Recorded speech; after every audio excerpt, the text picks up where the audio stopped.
This week on Dig Me Out.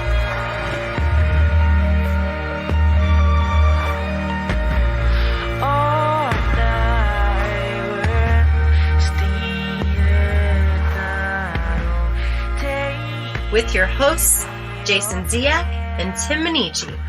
Jay, we're back again with another episode thanks to our Dig Me Out Union on Patreon. You can help us make the next episode happen by joining us at dmounion.com or digmeoutunion.com. And Jay, let's break out the fanfare. It's union member time. First time. First time. That's exciting. Breaking in, breaking the mold, breaking the seal, whatever you want to say. We're cracking open the casing, and we're releasing from his we're like a little over on the 12 months. It's a little more than 12 months, but that's how we got it in 2023. Let's just be thankful that I was able to get it all in the same year. Welcome to the first time to the show, Michael Jins. Michael, how are you? Good. How are you? Great. So you are in Sydney, which is what, 15 hours ahead of us? Yes, we figured that. Yeah, it's just gone 1 o'clock in the afternoon. Oh wow, you are way ahead of us. So I'm kind of over with the time part. I my mind can get around that now. It's the season thing that I still can't wrap my head around. So you're in summer now, Michael? Yeah, coming into summer, I think. That is so what are we, November? Yeah. Well, it has to do with the tilting of the Earth, Jay. I know, I get it. I get the physics. My brain just can't comprehend summer and December. Right. It's it gets hot. It's like 77, I think, today. Not like Celsius, right? humidity. Fahrenheit. Yeah, no. Okay. I thought I'd sort of check up what we're doing, but it's like 28. That would have been bad if it was 77 degrees Celsius. I feel like you might be on fire. Definitely indoors. So without further ado, share with the audience your inaugural patron pick. Okay, so I chose Sigur's second album, released in '99, called Ágætis, byrjun. That's a loose pronunciation. Yeah. When did you discover this record? Was it when it came out or later? I read about Radiohead's tour in 2000, when they were touring whatever massive album that was. Kid A. And yeah, and read in a magazine that they'd gotten this Icelandic group, and I thought, that's interesting. The only other Icelandic person I know was the Sugar Cubes and Bjork. Mm-hmm. So I bought it, listened to it maybe 4 or 5 times, and did not get it at all. Okay. I not like I didn't realize I know that with this album that all but one of the tracks where there's singing, it is sung in Icelandic. And track 8, Olsen Olsen, is sung in a made-up language. But I hadn't bought anything like this before, like something like it, just different language, and just did not get it. And then 6 years later, when they released their 4th album, Tark, that changed everything. And then I went back and then got it. So yeah. Interesting. Yeah, they sing in Icelandic, but also in their own made-up language, which is called Vanlenska, which is basically gibberish. Yep. And I will be honest, I cannot tell the difference. No offense to the Icelandic folks, but I couldn't tell what's going on. Yeah, it's not having to concentrate on what the actual words are takes away or adds to the experience. Like, you don't have to listen to what, there's a disconnect, so to speak. Yes. So you just sort of, every sound is on an even playing field with what you're hearing. So, yeah. And to be fair, I don't know what Jeremy Enoch is singing a lot of the time on the first couple of Sunny Day Real Estate albums. And I'm pretty sure on the Pink album, LP2, he is just singing gibberish in some songs. That's not a joke. Like, those were like demos, and he never actually like fully formed lyrics. So there's some stuff that it sounds like words. You're like, oh, that's a word. No, It's not a word. It's just kind of pieces and parts of the syllables and whatnot. Jay, let me ask you, had you listened to this album or this band before we got into this review? I didn't. What, you know what? I hadn't listened to this album, but there was a song on here that sounded awfully familiar to me. I definitely had heard the band. I think I even had seen some live clips of them over the years and had an idea of what they sounded like and what they were about. How about you? I had never listened to a single note, which is weird because I was way into Radiohead at this time. And if I had seen that they were taking them out on the road, I probably would have gone and sought that out, but I just never did. However, when I started playing this, I was sitting on my computer working, and I had it on the speakers, and Katie came in and was like, "Oh, I have this record." I was like, "You do?" No idea that she had this album. So she got it sometime. I don't know if it was when it came out or after that, but she was into this band and has this album. She's like, "Oh, I remember this. Yeah, I remember these songs." It's like, that's a bold statement. That's because, I mean, I guess they kind of make an impression. That makes sense. Or the song titles do, if you're not familiar with them. I had absolutely no idea what the band sounded like. Oh, okay. Wow. What anything was with regards to this band. I knew that they were Icelandic, and I thought that they wrote everything in gibberish, which is not true. Okay. Like, some of this. So I thought there was like elves, and like maybe this was like Middle Earth stuff. Like, I thought maybe there was like a lot of buzz about this band. I mean, yeah, at the time when they first kind of came out and toured with Radiohead, I remember there being a lot of buzz. The guitar player, I think, plays with a bow. Yeah.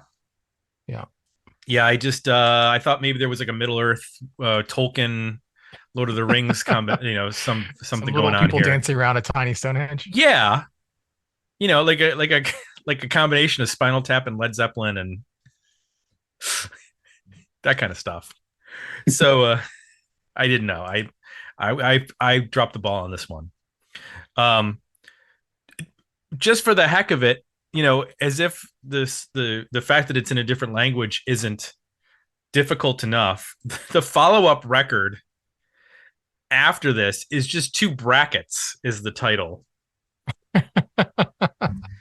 I mean, come on. That one is completely in Valenska. So it's just Yonsei just singing usually just one syllable, like vowel sounds, or just whatever he's making up. Yeah, right. Every song is untitled. Yeah, on that record. Oh my gosh, are you serious? Yeah. Not even untitled 1, 2, 3, 4. It's just untitled. It's just 1 untitled, 2 untitled, 3 untitled. Oh my goodness! And then they have like the made up words with an alternate meaning on Wikipedia. So I feel like this might be an episode of Punk'd, and this band is made to mess with me, considering I have such a difficult time pronouncing things. I feel like this is my Waterloo when it comes to that. This is my, like, somebody's after me, because I look at all the album titles and I'm just like, I'm having like fever dreams of failing my Spanish class in 7th grade. I don't know how to conjugate that verb. I don't know. But let's get a little history, a little about the album and the band. History of the band. The band formed in 1994. Look, I'm not going to be able to pronounce anybody's names really well. Let's just go with. Well, wait a minute, Michael. You were pronouncing some of them. So for this record, who do we have? We got so singing is Yonsei. Yancy. On bass is George. Well, I'm just going to say George. Looks like George. Drums is Ori, and on keyboards and occasional other guitar is going to stuff this one. Kartian. Sure, let's go with that. I saw George Holm and I was like, oh my gosh, they got one guy whose name I can pronounce, but then he goes by Gogi, Yes. Goggi. And what's funny is the picture of him on Wikipedia makes it look like he is in like old crow medicine show or a member of the of some banjo picking bluegrass group. Like he's got like a bowler hat on, and he's wearing like a white shirt buttoned up all the way to the top and a black vest. And I'm like, is he trying out for Westworld? Like, what's going on here? It's very, I don't know what's going on. But that just must have been a random pick. He is the guy I found out that does most of the interviews because he speaks the best English. So when they need to do interviews with like, UK and US press, he's the guy that they talk to, George. Yeah.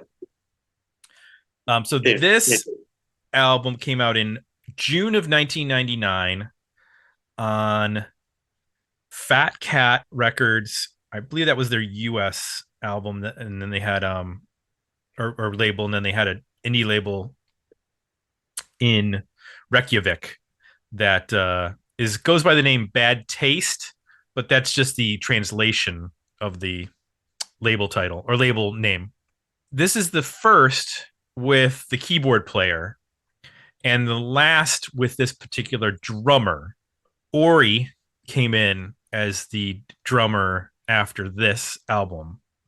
Some of the songs, we'll get into it, but they're like one of the songs has back masked parts from a different part in the album. And one of the songs is the in the string section, it's a palindrome, like the strings play forward and backward the same way. Wrap your mind around that. Track 3.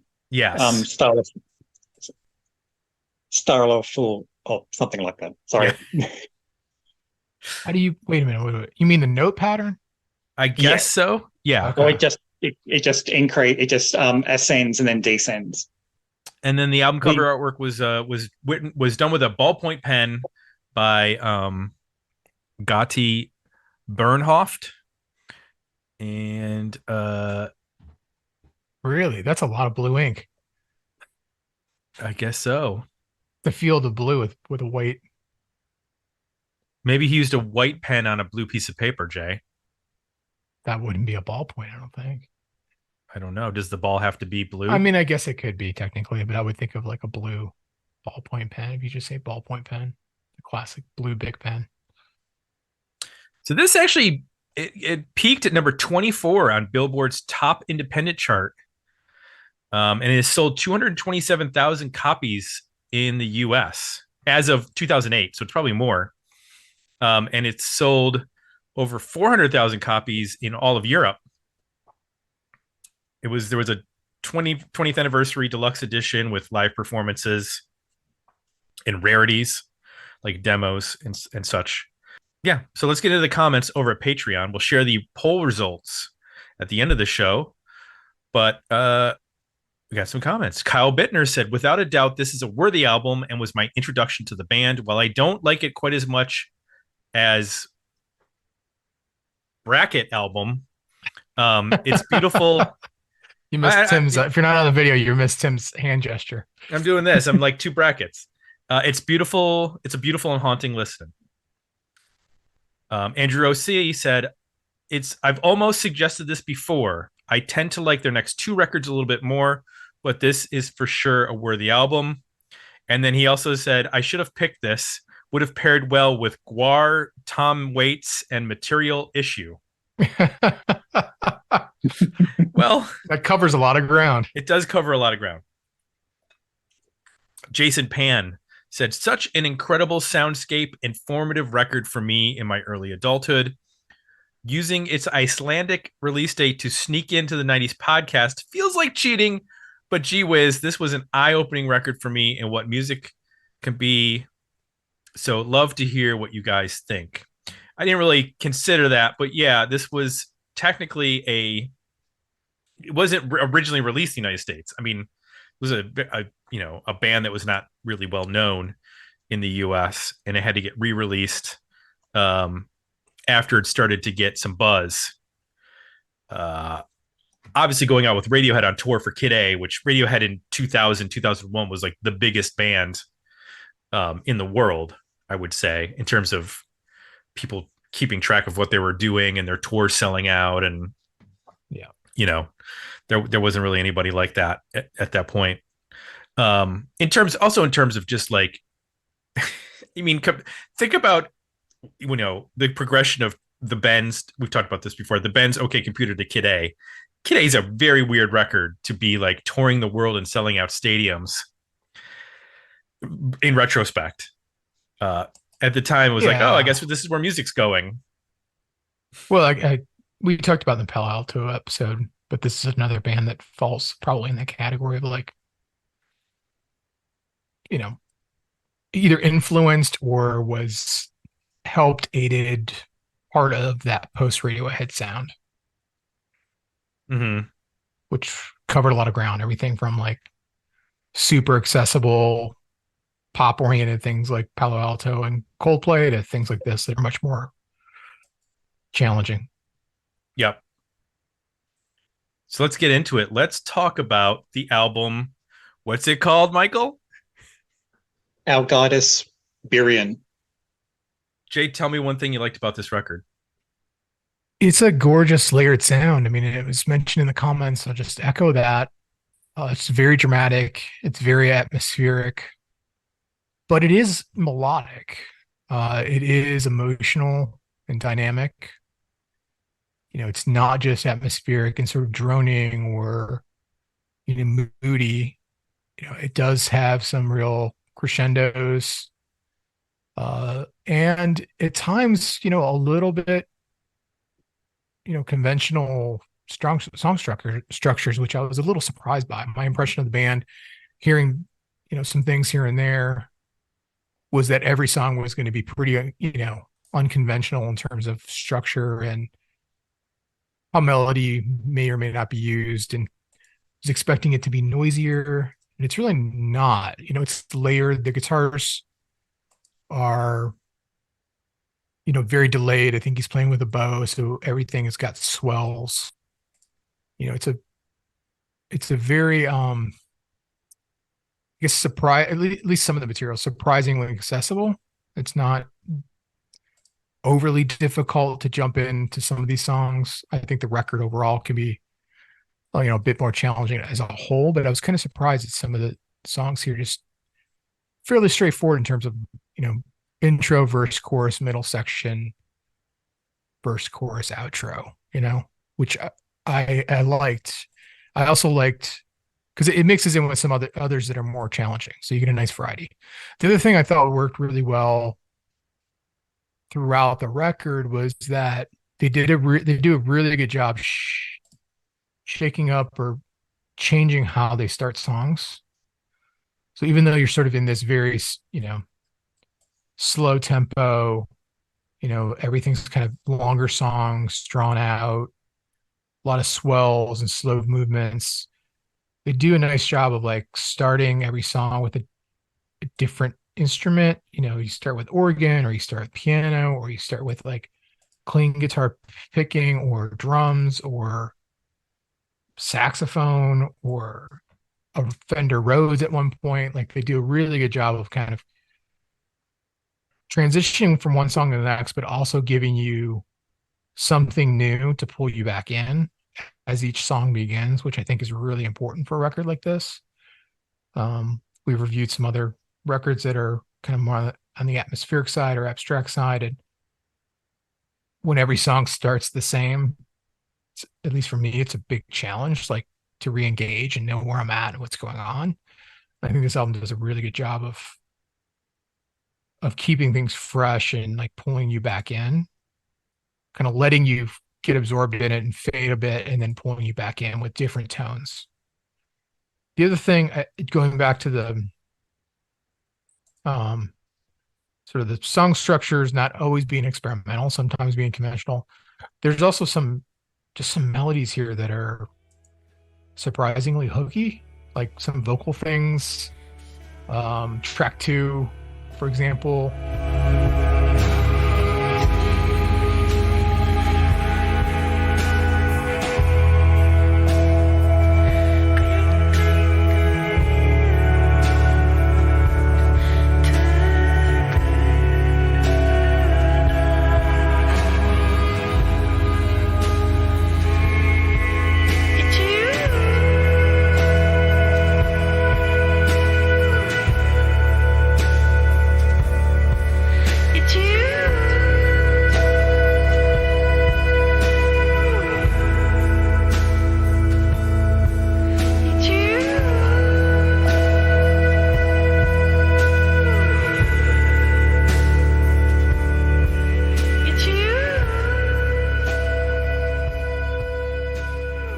That falsetto, I don't even know how to describe it. It's almost like a little howl or something that he's doing, but it's the hook of the song. And I found myself like recognizing that, like I had heard it before, but then also not able to get it out of my head. Like as I'm walking around the house, that unconventional hook is in my brain, which was kind of surprising. This is not an album I expected to be walking around the house humming or hearing in my head, but there's definitely some moments on here that work that way, which I thought was really unexpected and effective. So that's some of the stuff that worked for me. What worked for you, Tim? Well, this was obviously for me a pretty big surprise, because I really like post-rock, ambient, dreamy, shoegaze-esque stuff that is mostly instrumental. And the fact that I had not heard this before, I'm kind of kicking myself because I absolutely love it. As I was listening to it, I was like, this is right up Tim's alley. Right. And I, just after just enjoying the Andre 3000 New Age flute album, which is the strangest sentence of 2023, to move into this, I was like, oh, well, this is the way the world's going now. It's flute albums and new age ambient music. But no, this is like listening to this, I felt calm. I don't know how to describe it, but like there's this feeling of calm that falls over you listening to this record, or at least did for me. It's entrancing. His vocal, if you set this to like the James Webb Telescope images, you would probably have a psychedelic trip. Like it is so huge sounding. That's the thing that I think is so crazy about this, is it's still just 4 musicians making music together. It sounds like it could be an orchestra. There's so much stuff building up in these songs. Rarely does it sound to me like a band. Like on track 6, Bam Bam Bam, you mentioned that Rhodes, like it almost has like a soul Rhodes bass sound. like Yeah. doom doom doom. Oh, it's very like different. It's a moment in the record where you're like, whoa. Yeah, I feel like exactly. I'm either in a funk on a like a solo album or an 80s cop show. Yeah. And it comes out of nowhere and you're just like, what is this the same record? But it doesn't it doesn't seem out of place when you hear the whole record then and you hear the how that song unfolds. Like with a lot of songs, they start one place, they build, they move in different directions.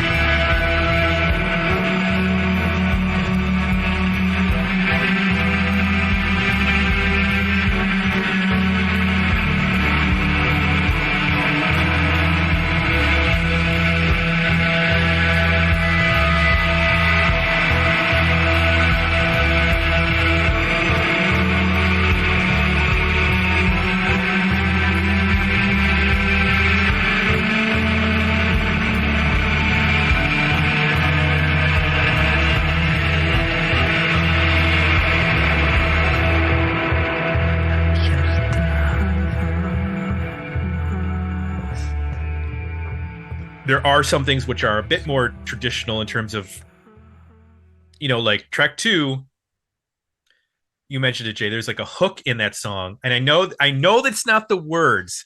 It sounds like he's singing "It's You," Yeah. but he's not because it's Icelandic. Mm-hmm. But to me, like, even though it's a 10-minute long song, it doesn't feel 10 minutes because of that hook the hook itself is probably a minute long. Mm-hmm. And he goes through it like 3 or 4 times that it bends time. I don't know how to describe this record other than it reshapes time when you're listening to it and folds it in on itself as if you were going through a wormhole from one end of the universe to the other. I was surprised when I went back and looked at the times that these songs were as long as they were. Yeah. They don't feel that long, which is really hard to do. Right. I mean, go back and listen to our library of reviews here. We're often saying, oh, this song's too long. This song's too long. But yeah, I think you're onto something there. It messes with your perception of time for sure. And then I just want to end with one day, I work from home. So I just, rather than stop, playing the album once through and then doing something else, I put it on repeat. So the album would just loop throughout the day. And as I would just like walk in on out of the room or, go do something else and then come back, it would be in different places.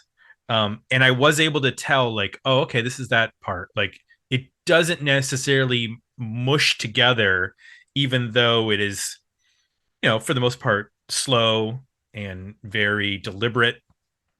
I could find the individual pieces and I didn't necessarily know where they belonged, but I knew that I knew them, if that makes sense. Like I didn't go, oh, this is on Olsen Olsen, or this is on N Battery. I don't think that's how you say that, but it's just close. Nye Battery. Nye Battery. It translates to new batteries. I thought maybe that was a cover of Metallica's Battery, but it's not. It's slowed down. It's slowed down. Yes, it's Backward Masked Battery by Metallica. You just can't tell. But no, like there are. I mean, it's weird to say, but there are hooks in these songs. They're very subtle, and it works. So yeah, it was. I do want to mention that when they put out the deluxe anniversary edition, it was a 7 vinyl album set, which seems appropriate for this record and for their live performances, that they would take 7 albums to get through about one record of the album and B-sides and rarities and all that, because there is a lot here to digest. This is not something you can. I mean, you can put this on in the background and listen to it, but if you want to like understand it, you gotta like give it one good pay attention listen and just let it like kind of take over, and then it'll start to like make sense as to how it all fits together. Michael, what works best for you on this record?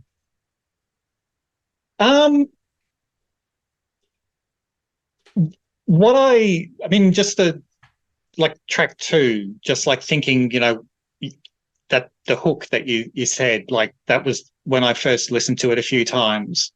That was the one song that stood out the most, just because it sounded like it was English, but it wasn't. But when I, got into it later on with their further albums, and hearing so he's playing a guitar with a cello bow, drenched with reverb, like, and before this, I never kind of understood reverb that much, but hearing it with the way he plays, and which if he's just using the bow, because he sometimes does pick, but he's always playing like it's all long, drawn out. It's slower. It hits. I mean, slower. Just I don't know. I interpret it on an emotional level, as opposed like it is just calm. I find it calming and sort of soothing, and it puts me into a headspace, a calmer sort of headspace kind of thing. And it's the keyboards, and like taking turns between like the bass and the keyboards and the drums with playing whatever patterns they're doing, that adds, like, it's just the layering of the construction of the songs. But nobody was doing cello bow as a main theme in anything as a band. So it made me readjust my thinking about music and what's possible, and I hadn't necessarily gotten into 10-minute songs, but just how they construct songs. And track 7, Vidrobel Lofta Rossa, when I first saw them live, they played this, and on the track at about 5:45, there's this part where Jonsi finishes a phrase, and then the song kind of starts to decrease in volume and die down, like there's sort of like a delayed effect, or just you're hearing the reverb sound just decay. When they would play that live, they would do this pause where the sound, like, they would completely stop and there would be silence. And that silence can go and it depends on the vent or just what they want to do. But, like 10 seconds, 20 seconds. And there's, I think, a concert in Boston in 2006 where they silenced for 40 seconds. And I'm not sure if you've been in a concert where a band has tried doing that and there is silence. It just adds to the experience. But just doing things differently, just something completely different to the music that I was listening to. Yeah. That's wild that anybody would get away with that in the United States, because I assume somebody would start screaming in the middle of that silence. Yeah. Because we have a hard time. We have a hard time letting silence go. Not taking the spotlight. Yeah. You go. Well, you mentioned that when you had first heard this record, it didn't work, and you sort of worked your way back later in the catalog. Yeah. Sort of like, can you talk a little bit about, like, how do you think when you first heard it, what wasn't working, what made it difficult, and like sort of what changed? other than the language, not getting that it wasn't in English, because I don't think I'd ever had I hadn't listened to anything in another language before at all, and so it didn't. I didn't appreciate being drenched in reverb, using a cello bow, not singing, like it just all the sort of, non-traditional musical styles. I hadn't gotten into post-rock until later on in 2000. I think I read a review about Robert Smith with his Blood Flowers album, and how the Mogwai, their album, I think, was Come On Die Young. I could be wrong. But that had inspired him, and I thought, okay, I'll give this band a go. And it was just a sort of slow burn of listening to just instrumentals, 10-minute instrumentals, and just seeing people trying different things, just not doing a 3-minute pop song. I didn't get their Brackets album when it came out, but I got the Tark album in 2005. And after about 4 or 5 listens, I had this is going to sound odd, an adrenaline release. I'm not sure how else to explain it. I can only sort of describe it as when I was 19, I won a car in a raffle, and it cost me $2. And I got an adrenaline rush of happiness or enjoyment or just shock, pleasure, just that. Lasted about 3 days. Wow. And I got this from that album, and then became much more obsessed with this band than I probably should have. But yeah, it just doing things differently, utilizing different, because there are other instrumental acts that I've gotten into, like a little bit of Explosions in the Sky. There's a Japanese 4-piece called Mono, who do, but they using delay a lot, like long stretch out delay and looping and reverb, but just,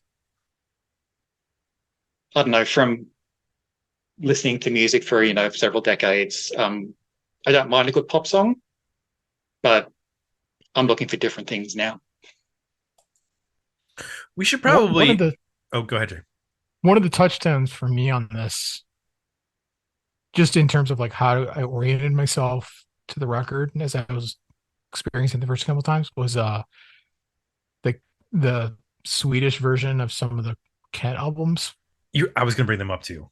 There you go. I don't know, there's a similarity to the language enough in the vocal style that some parts of this record to me sounded like that stuff. And it helped my brain orient around okay, I get kind of the vibe of this and some melodically where it can go. And it just helped me load it up a little bit faster, I think. I know we've reviewed Kent, you've listened to Kent a little bit. Did you have that same thing, Tim? Yes. I absolutely thought, man, his vocal sounds like the guy from Kent. Not in the terms of language, but just in terms of his tone. There was the highs that he was reaching at times reminded me a lot of, I don't know what the guy's name is from Kent, but it reminded me a lot of that. Yeah. I wanted to say, we've talked about this being a post-rock record. We haven't really talked about post-rock a whole lot. And you brought up Mogwai, Michael, and Explosions in the Sky. And there's, I guess we should probably define that a little bit. In terms of what that is for people who don't know. Essentially, it's experimental rock, but you're taking away the basic structures of rock music. You're getting rid of the 4 measures of the verse, and then you do the chorus, and then you do the verse again, and then you go back to the chorus, and then you have a bridge, and then you have another, that kind of thing. Like, you throw out all of those forms.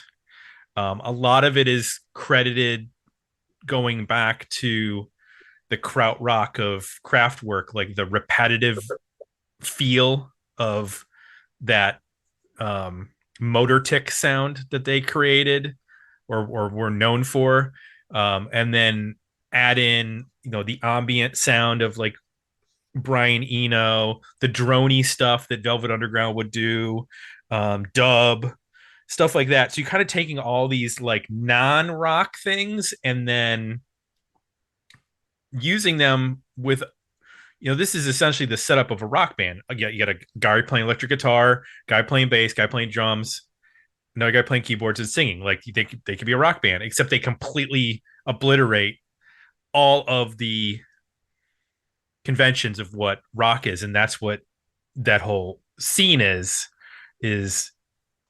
just kind of getting rid of all of the constraints of what a rock band is and going off into avant-garde experimental sounds. And there's some bands, like there are bands that use post-rock, like Deftones use post-rock as a part of their sound, but they're not a post-rock band. Like their instrumental passages might get real droney, might get real unstructured, but they're still fundamentally a rock band. Bowie, messed around with post-rock stuff on his albums he did, like Low and stuff like that, and Public Image Limited and those kind of bands. So just in case because we'll have to do a post-rock roundtable at some point in the future for a future genre roundtable, because there was a lot in the 90s, at least a lot of stuff that was called post-rock at the time, like Stereolab was called post-rock, and Tortoise, and we've talked about Bowie Electric, and they kind of fall into this sound as well. But then there's bands afterwards like Godspeed You, Black Emperor, and you mentioned Mono, Michael. That's another one. 33. Yep. And Dirty Three would be in there. What was the other one? That one? Oh, Gastro del Sol was the one with Jim O'Rourke, who did a lot of producing in the 90s and 2000s. So anyway, I just wanted to get that out there. Jay, is there anything that doesn't work for you on this record?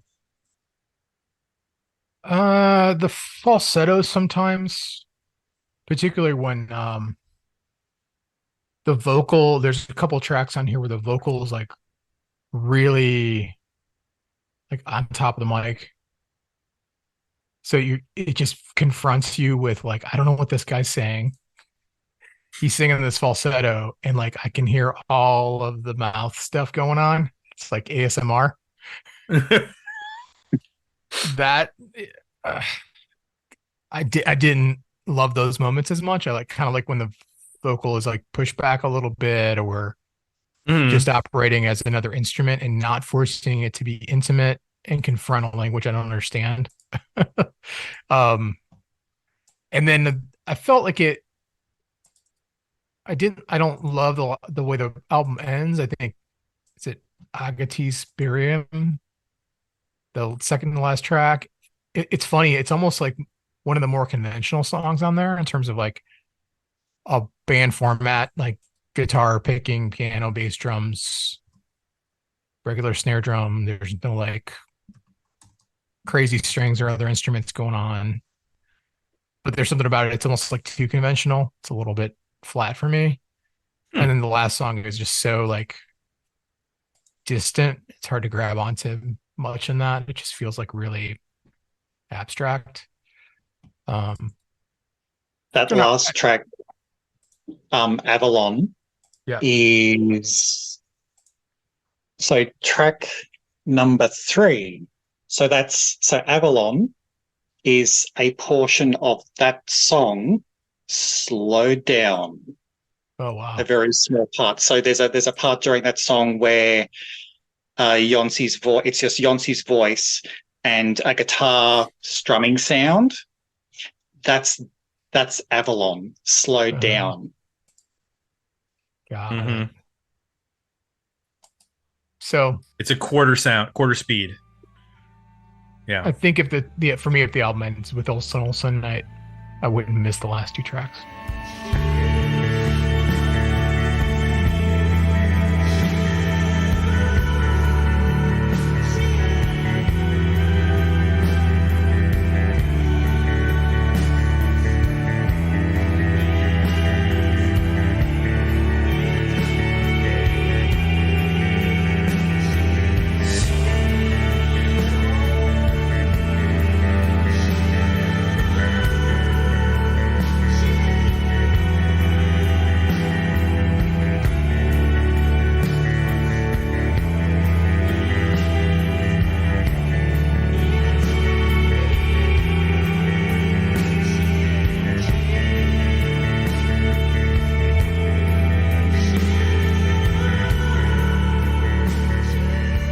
That's a little bit of what doesn't work for me. Anything not work for you, Tim? I agree with you. I mean, the last track is kind of just an editing trick. Like it doesn't. I don't think it adds anything to the record the way that the original version of that does with track 3. Could be like an interlude or something. Yeah, like a quick little interlude or something, or a funereal march. Yep. And yeah, and if you're not like in the mood for this.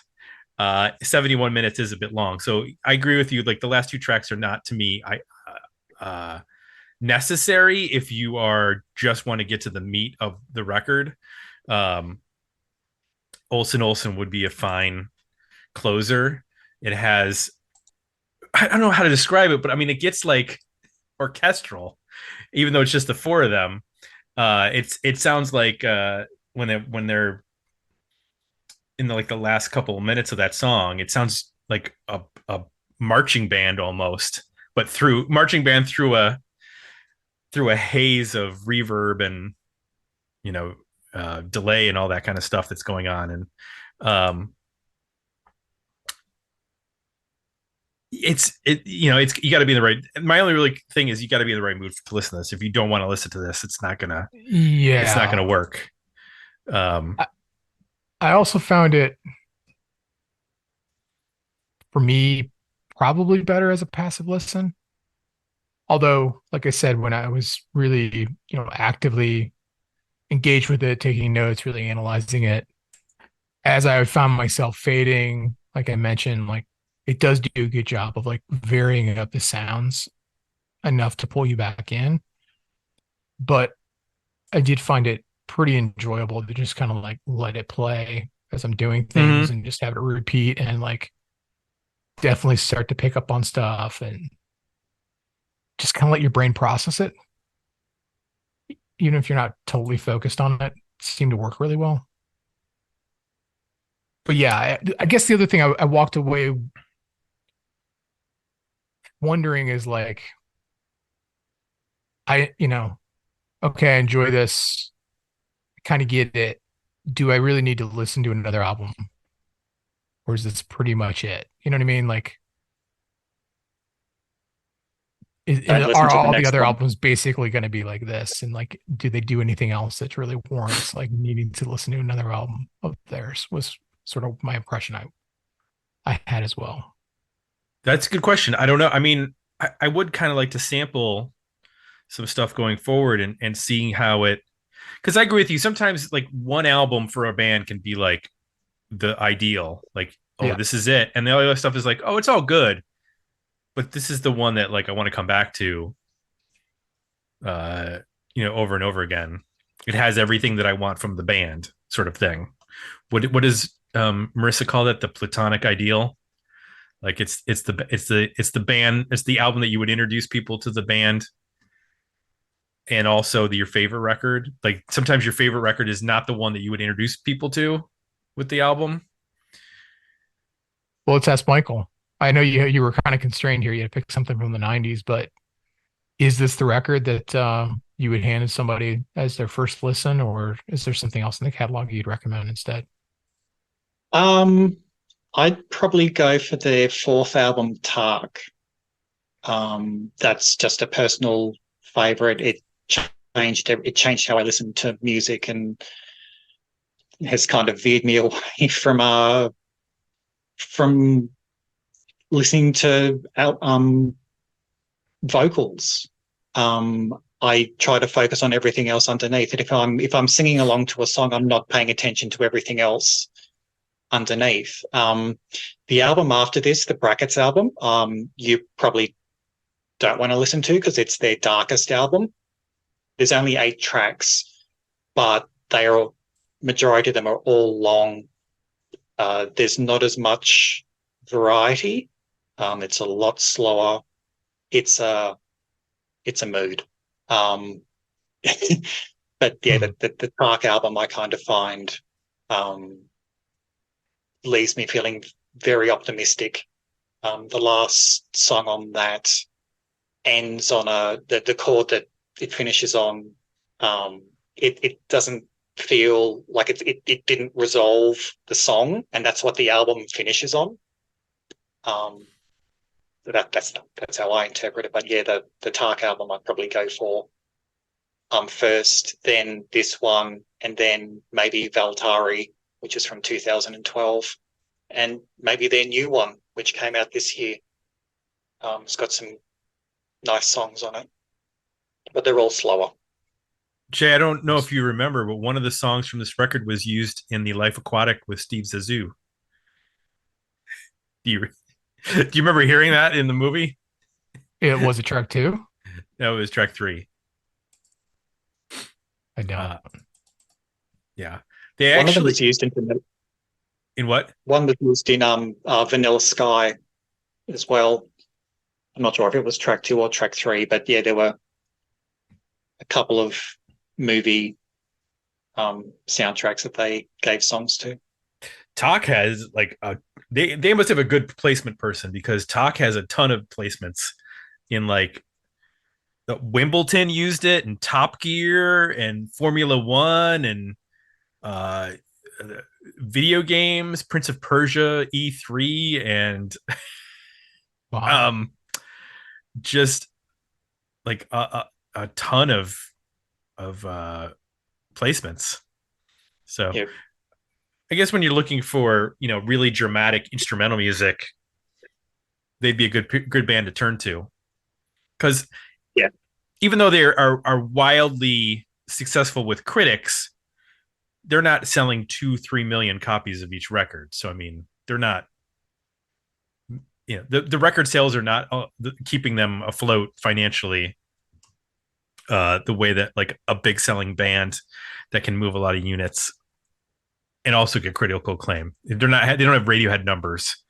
I think they're probably better off with the placements, to be honest. Yeah, true. I'm sure they make a lot more money from placements than you do selling records.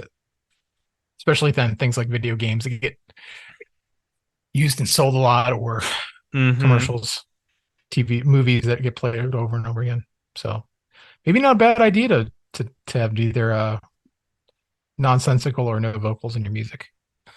One of the songs from Talk was used in the movie Eurovision Song Contest, The Story of Fire Saga. Remember that with Will Ferrell and Rachel McAdams.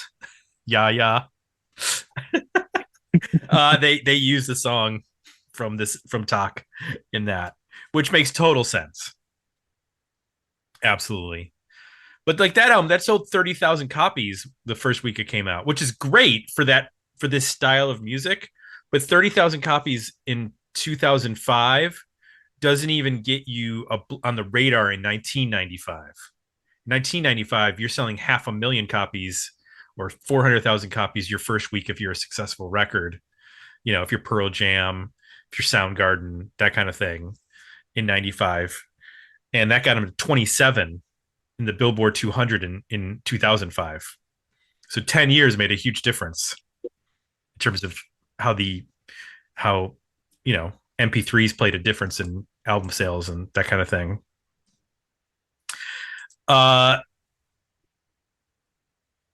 Let's talk about our overall ratings on this record. Worthy album, better EP, decent single. I'll share the results of our Patreon poll in just a moment. But Jay, where do you land on this behemoth, this 1 minute and 43-second record? Would be a double album on vinyl, but it's a single CD. I'm at a worthy album. I honestly, I wouldn't have guessed it was that long. And you never, how often have I said that on this podcast? No, 6 billion never. episodes. I don't You've think never you've said ever that. heard me say that. I checked. It's kind of amazing in how, like you said, it warps time. I'm not saying it flies by, but I wouldn't have guessed it was 70 minutes. I thought maybe it was more in the 50 range. So, if I'm producing this record, I encourage them to maybe go ahead and just cut the last 2 songs. But it's a great passive listen. As you get more comfortable with it, you sort of activating the age with it. It gives you even more. It's unique. It's post rock in the pure sense. It's pretty compelling. So, worthy album for me. Where'd you land, Tim? I agree. This is right up my alley in terms of the huge instrumental post rock sound that they're doing. It touches on, ambient music. It touches on this big, dreamy art rock sound that's in some ways like whenever I listen to, I like Pink Floyd songs, but whenever I listen to a whole album, I kind of like, I never got into Pink Floyd, and I'm like, I wish Pink Floyd had an album like this that was less with the talkie and more with the big musical sounds. And we the other thing I thought about too is like, even though there's vocals all over this, but we've reviewed other albums, and other albums came up in my playlist after listening to this, where musically maybe it's in the ballpark, but the vocals are either unnecessary or unlistenable. So I just think they do a really clever job of like, one, when they're singing, other than some of the falsetto stuff I'm not a huge fan of, but it's fine. Like, there's nothing wrong with it. It's not like out of key, right, or poorly sung or something like that. And then I think combining that with like this either Icelandic, which I don't understand, or made up language, which doesn't really make any difference to me, it takes us to this other place where then the vocal is just an instrument, which I think completes the concept. Yes. Versus doing something post-rock, but then having a vocal that's trying to sing and isn't very good, and it's just taking away from the band. Michael, this is probably the least surprising response we'll get, but where do you land? Where the album better EP or decent single? Where the album. This music makes me happy. On a different level to anything else that I listen to, but now reflecting back on all the other music that I listen to, like this just hits a spot like nothing else. It sounds like outer space to me. Like if the aliens landed, not that I believe in aliens, but the aliens landed, they would probably want to listen to this. They'd be like, what do you got? Get some records for us? We'd be like, check out this band. And they'll be like, oh, this is cool. This sounds like outer space. This is where we're from. Outer space, because we're the aliens. So I just think that this is just an enormous sounding record that is unlike, I mean, there are other post-rock bands, but they don't sound like this. This is just so huge. Whatever reverb pedals they have. Oh, it's a processor. I want to know what Jonesy's guitar pedal setup is, because that is enormous amount of reverb. he must have them chained together, just like 6 reverb pedals, reverb after reverb after reverb going It's just after. I'm more compelled by the playing with the bow, because that Mhm. is something in concept works better than in reality. If you've ever heard Jimmy Page play with a bow, it doesn't sound great. No, it can sound So really I'm bad. compelled, like, what he's doing to actually make it sound good. I gotta imagine you have to use different strings than just your standard. Like if he's playing electric guitar, it feels like that type of string would be really rough for the bow. Yeah. You There's would got to be need more some, like a nylon string. like a violin has. Yeah. He uses wax on the bow, Ah, and also the strings. And depending on, like, I have no idea how his guitar is tuned. If it's like, I don't know, if it's like an open tuning kind of thing, or I don't know, drop D, or just standard tuning. But he's aiming, it's not going to be a a traditional kind of guitar solo. It's just going to be like a long drawn out, depending on how the intensity of how like gently or hard you're pressing down with the bow affects the sound quality. And also being absolutely drenched in reverb, getting all these other harmonics, just that, yeah. yeah, the wax makes sense too, to get rid of the attack. Interesting. Yeah, because he plays a Les Paul from what the pictures that I've seen. I think he's got some custom guitars too. But one of the pictures I saw, he was just playing like a Les Paul, which, Page was, I think he was playing a Les Paul when he was doing those bow antics in the 70s too.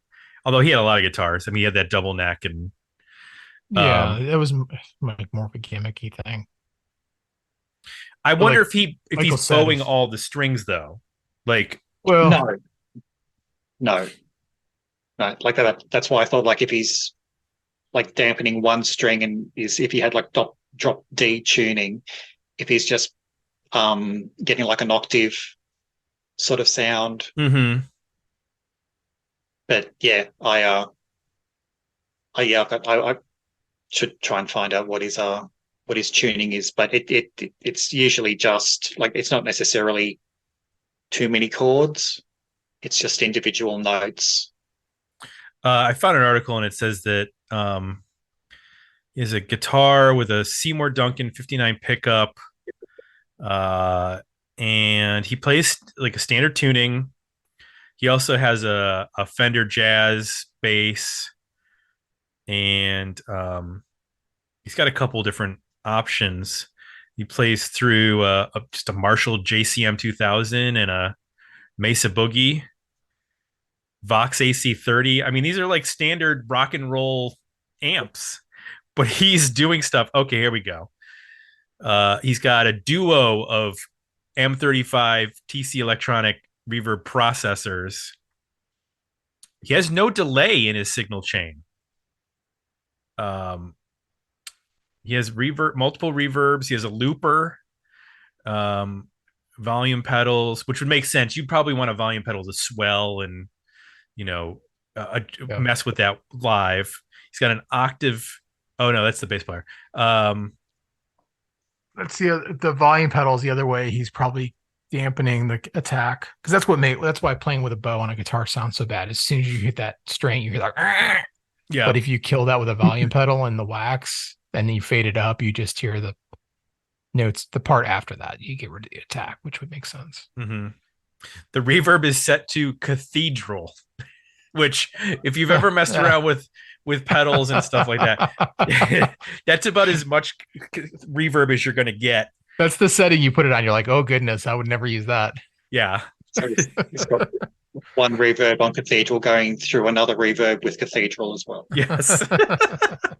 That's all the reverb we have, folks. See you next time. It's all out. We sold it all. My Michael, thank you for bringing this record to us. I want to say personally thank you because I had never listened to this before, and I am now very happy that I have listened to this and I can add this to my listening portfolio. And this will be definitely stuff I'll be listening to going forward. We've got you on record now, Michael. We can start to try to figure out what your next pick's going to be. Oh yeah. Okay. We try to figure out the trends, like what or people's preferences. Some people have some, or particular sounds. Other people are all over the place. So we'll need a second one for verification in order to move forward with our predictions. Are you going to keep down the post-rock road, or are we going somewhere else? Yes. Probably somewhere else. Okay. All right.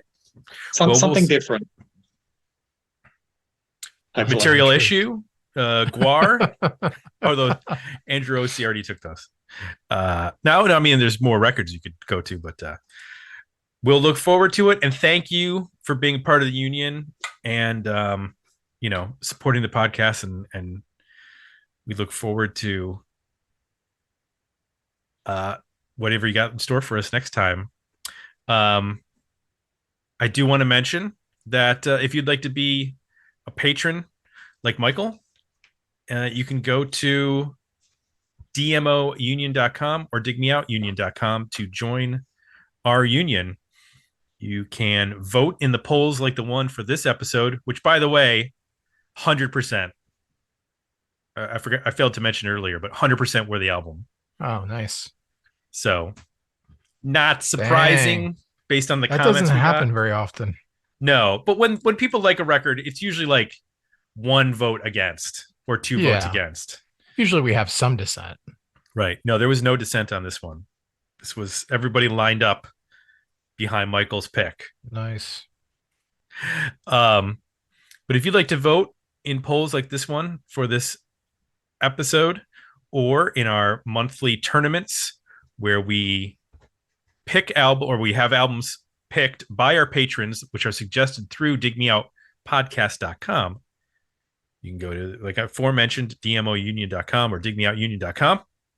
It's also where you can read the box newsletter, which comes out every week with a calendar of new releases of 80s, 90s, and aughts relevant music, books, movies, TV shows, all sorts of pop culture paraphernalia. Paraphernalia is not the right word, but I'm going to go with it. Plus reviews of new releases, roundups. We're trying things out with the computers, making them do the work for us. I don't know how that works. I'm on the manual labor side of this whole deal here. I push the buttons to make sure the shows get edited, and Jay makes the magic happen on the back end with the robots. We've actually replaced our intern Steve with a robot. Looks a lot like Johnny Five from Short Circuit, but he just rolls around Jay's house. Why don't we have that yet? By the way, why don't we have Johnny Five? We were promised robots. Well, I got a robot that vacuums the floor. Yeah, but you don't have conversations with them, and they don't have smart comments. And I want that, but I want our talking boxes that tell us the weather when we wake up to also be a part of that vacuuming box. Like, go around. Oh, I'm vacuuming again. What a life I have. Vacuuming your house every day. You want a grumpy. I want I want the robot from Hitchhiker's Guide. I want the depressed robot. He's like, what's the point of any of this? Is that Melvin or no? It's Marvin. It's Marvin the robot. Sorry, I should have known it's Marvin, not Melvin. I want a cranky robot that's like depressed about his manual labor life, and it's gonna go on strike at some point. Unionize with the other labor robots. That's what's gonna happen. It's a dark hole I just went down. But the box newsletter, you can sign up for it at digmeoutpodcast.com and suggest your albums for our monthly album tournaments, which I took the plunge and I suggested a couple records, Jay. I saw that. I saw those come through. Well, because I was disappointed that the Ruby record didn't get picked, so I resuggested it. since that is my prerogative. Like Bobby Brown said. And then I also suggested Supergrass because for some reason we haven't talked about Supergrass. Has Supergrass even been in a poll? I don't even know if it's been in a poll. They have been. Pretty sure they have. Well, can verify for sure, but people better rally behind my picks. That's all I'm going to say, or there will be hell to pay. I'm gonna be really, really hurt if people don't pick my records. Or there's a conspiracy against me. Somebody's rigging the vote against me, and we can't trust it, unless I'm in charge of it. Joe Royland requested In for the Money along with you. Okay. Well, that's enough. We're doing that episode based on that. 2 picks. Back in 2019. So it's time, folks. Come on. It's time. We deserve to talk about some Supergrass. Lastly, Apple Podcasts is where you go to leave positive feedback for this program. Michael, thank you for joining us. It's been a pleasure. Thank you. Enjoy the rest of your Saturday afternoon while we enjoy our Friday evenings. And for Jay, I'm Tim. We're out. We'll be back next week with another episode. Dig me out.